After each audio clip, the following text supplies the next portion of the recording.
Hello बच्चों। Last time आप लोगों ने बॉइलिंग और बॉइलिंग के साथ में आपने मेल्टिंग इन दोनों के बारे में डिस्कशन इसका किया गया था, तो इसमें आप लोगों ने इन दोनों के बारे में पढ़ा था।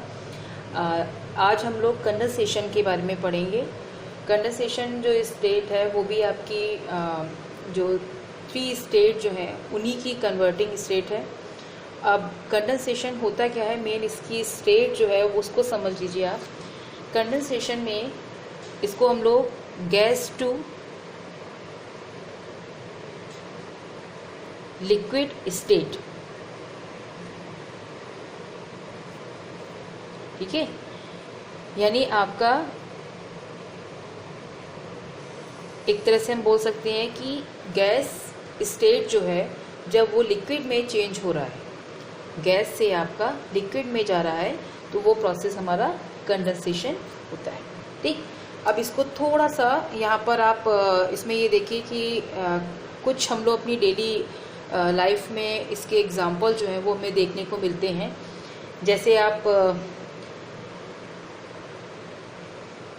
पानी गरम करते हैं और पानी गरम करते हुए अगर उसमें वेपर्स जब निकलने लगती हैं, ठीक है, तो वेपर्स जब निकलती हैं तो उसको अगर हम क्लोज कर देते हैं उस सिस्टम को, यानी कि उसको ढक देते हैं, तो आप उसमें देखेंगे कि आपकी जो प्लेट है जिससे आपने ढका हुआ है उस पर आप देखेंगे कि छोटी छोटी ड्रॉप्स जो होती हैं वो इकट्ठा होना शुरू हो जाती हैं। यानी कि आपका जो टेम्परेचर लिक्विड का आपने बढ़ा के रखा था, जिसमें आपकी वेपर्स जो थी वो निकल रही थी, जिसमें आप लोग बॉयल कह रहे थे, लास्ट टाइम आपने पढ़ा कि बॉयल किया आपने, बॉइलिंग हुआ, ठीक है। तो अगर उसी को हम लोग अब टेम्परेचर हमने उसको बढ़ाया नहीं, उसको बंद कर दिया है और उसमें हम लोग उसको ठंडा कर रहे हैं, ठीक है, कूल कर रहे हैं। तो जब हम लोग ठंडा करते हैं तो उसमें जो वेपर्स होती हैं वो आपकी ड्रॉप बाई ड्रॉप लिक्विड में चेंज होना शुरू हो जाती हैं। ठीक, अब इसको हम लोग देखिए कैसे समझते हैं। जो आपके वाटर मॉलिक्यूल में, भैया पानी गर्म कर रहे हैं, ठीक है, मान लिया ये वाटर मॉलिक्यूल्स हैं आपके, और जब आपने इसको हीट किया, ठीक, इसको आप जब हीट करना शुरू कर रहे हैं तो ये आपकी ये वेपर्स जो हैं वो निकल रही हैं। ओके, अब आपसे ये कहा जा रहा है कि ये आपने हीट करना जो है इसको आपने बंद कर दिया, इसको क्लोज कर दिया, ठीक, और यहाँ से आपने पूरा इसको ऊपर से कवर अप कर दिया। जब आप इसको कवर करेंगे तो ये जो होंगी ड्रॉप्स जो होंगी या आपकी वेपर्स जो हैं वो ऊपर इसकी लेयर पे जाएंगी, और जैसे ही ये इनका टेम्परेचर डाउन होगा, ठंडी होंगी, तो क्या होगा, ये आपकी यहाँ पर लिक्विड फॉर्म में आ जाएंगे। ठीक है, देखिए यहाँ से इस जगह अभी क्या था, इस जगह अभी गैस फॉर्म था, और गैस ये जब टेम्परेचर ठंडा हुआ इसकी लेयर से टकराई यहाँ पर, तो ये क्या हो जाएगा, ये लिक्विड में चेंज हो जाएगा। यानी आपका किस में चेंज हो रहा है, आपका गैस जो है वो लिक्विड में चेंज हो रहा है। किस कंडीशन पे, टेम्परेचर को ठंडा करने पर, लोअरिंग इज टेम्परेचर, यानी टेम्परेचर आपने कम कर दिया तो उस कंडीशन में जो वाटर वेपर्स थी, ठीक है, वो आपकी किस में चेंज हो रही हैं, वो लिक्विड वाटर में चेंज हो रही है। इस प्रोसेस को हम लोग क्या कहेंगे, कंडेंसेशन। ठीक है, तो इसकी हम लोग डेफिनेशन कैसे लिखेंगे, ध्यान से देखिएगा और इसको अच्छे से पढ़िएगा। ठीक, द प्रोसेस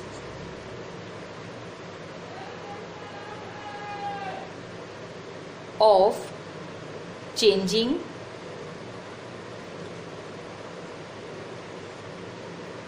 अ गैस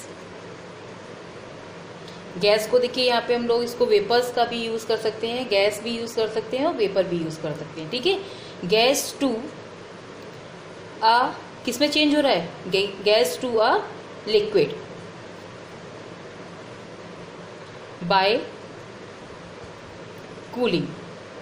देखिए हमें ठंडा करना पड़ रहा है, ठीक, हमने यहाँ से भी इसका कनेक्शन हटा दिया, यानी हीट नहीं दे रहे हैं, ऊपर से भी ढक दिया, और हम वेट कर रहे हैं कि वो ठंडा हो रहा है। जब ठंडा होगा तभी वो जो वेपर्स हैं वो क्या होंगी, वो ड्रॉप बाई ड्रॉप आपका लिक्विड में चेंज होंगी। ठीक है, कूलिंग इज कॉल्ड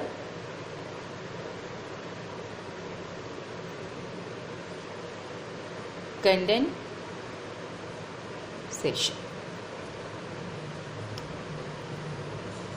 ओके बच्चों, यहाँ ये क्लियर हुआ? एक बार और दोबारा रिपीट कर लीजिए। The process of changing a gas to a liquid by cooling is called condensation. यानी आपका ऐसा प्रोसेस जिसमें गैस जो है वो लिक्विड में चेंज होती है, किसके थ्रू? बाय कूलिंग, ठीक है, इज कॉल्ड कंडेंसेशन।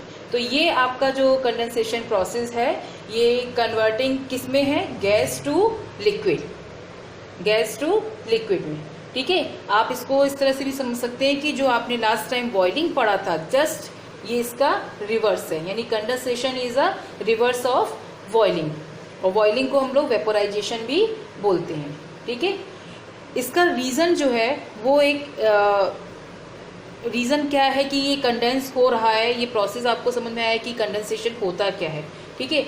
अब इसका एक रीज़न जो है, जो सबसे पहले आपको ये बताया था कि स्टेट जो हैं एक दूसरे में कन्वर्ट हो रही हैं, उनका रीज़न क्या है कि लिक्विड जो है वो गैस में, गैस जो है वो आपका लिक्विड, लिक्विड से फिर सॉलिड। तो ये स्टेट जो है वो चेंजेस क्यों हो रही हैं? उनके बीच के जो मॉलिक्यूल्स हैं, उनके बीच में जो अट्रैक्शन फोर्स है, जो उनकी काइनेटिक एनर्जी है, उनमें जो चेंजेस आ रहे हैं उसके कारण इनकी स्टेट में भी चेंजेस हो रहे हैं, ठीक। तो जब हम यहाँ पर गैस, जो हमारे गैस मॉलिक्यूल्स हैं हमारे, ठीक है, जब उनको हम लोग टेम्परेचर यानी उसका टेम्परेचर जो है वो कम करते हैं, जैसे जैसे कम करते हैं तो पार्टिकल्स जो होते हैं उनकी काइनेटिक एनर्जी जो होती है वो भी काफ़ी ज़्यादा कम होना शुरू हो जाती है वेपर्स के कंपेयर में।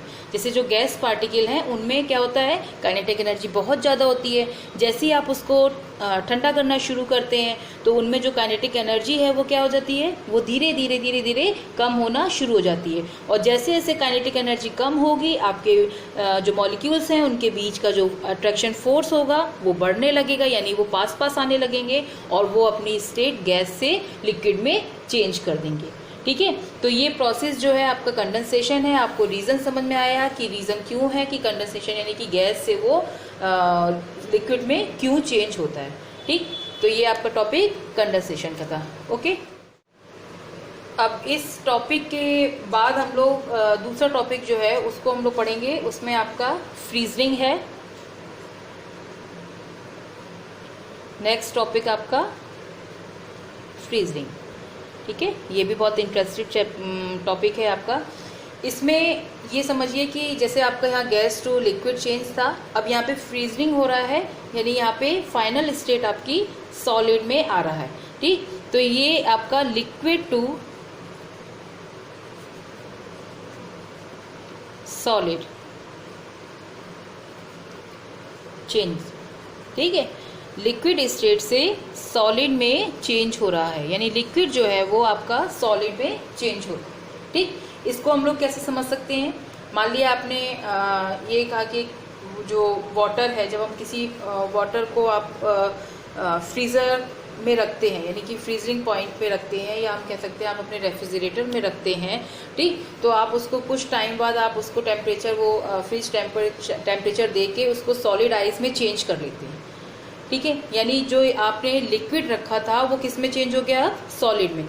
तो ये जो प्रोसेस है वही आपका फ्रीजिंग है। हम बोलते हैं ना, वाटर को आपने आइस बनाना है, आपने फ्रिज में रखा, ठीक, और उसको आप कुछ टाइम बाद देखते हैं तो वो आपका आइस में चेंज हो गया और आप बोलते हैं कि ये फ्रीज हो गया, ठीक। तो इसमें हम लोग यहाँ क्या है, the process of changing a liquid into solid bye cooling, ठीक है। यहाँ पे भी क्या है, आपका जो लिक्विड है उसको सॉलिड में चेंज किया है कूलिंग के फॉर्म में। यहाँ भी कूलिंग था लेकिन स्टेट अलग थी, गैस टू लिक्विड था, ठीक है। तो इसको हम लोग क्या लिखेंगे? The process of changing. Definition देखिए, काफ़ी कुछ चीज़ें लिखने में बिल्कुल एक जैसी हैं, ठीक है, इसलिए थोड़ा सा ध्यान रखिएगा। चेंजिंग अ लिक्विड इनटू, किस में चेंज हो रहा है? Into a solid bye cooling, ठीक है, इज कॉल्ड फ्रीजिंग।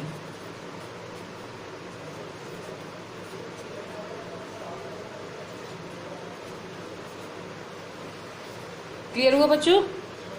एक बार दोबारा देख लीजिए। The process of changing a liquid, आपने कहा आपके पास लिक्विड है, ठीक है, उसको आपने क्या किया, कूल किया, और कूल करने के बाद एक सॉलिड में उसको चेंज कर दिया, यानी आइस में चेंज कर दिया। ये वाटर था और यहाँ पर ये आइस में कन्वर्ट हो गया, ठीक है।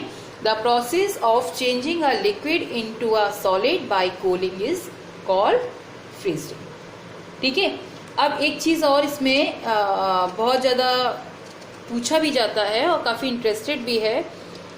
यहाँ पर जो वाटर है, ठीक है, उसका एक तरह से हम लोग यहाँ पे कहेंगे कि फ्रीजिंग जो है वो मेल्टिंग का रिवर्स है। मेल्टिंग जो है उसका जस्ट रिवर्स है, ठीक है। अब जैसे मेल्टिंग था उसमें क्या था, सॉलिड टू लिक्विड था, और यहाँ पे क्या है, लिक्विड टू सॉलिड है, तो उसका रिवर्स है, ठीक है।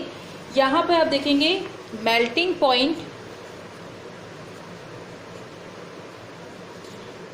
पॉइंट ऑफ आइस कितना होता है, 0 डिग्री, ठीक है। ये जो है मेल्टिंग पॉइंट जो है आइस का वो 0 डिग्री है, और जो फ्रीजिंग पॉइंट ऑफ वाटर है, फ्रीजिंग पॉइंट ऑफ वाटर वो क्या है, वो भी 0 है, ठीक है। अब इसको आप देखिए, समझिएगा।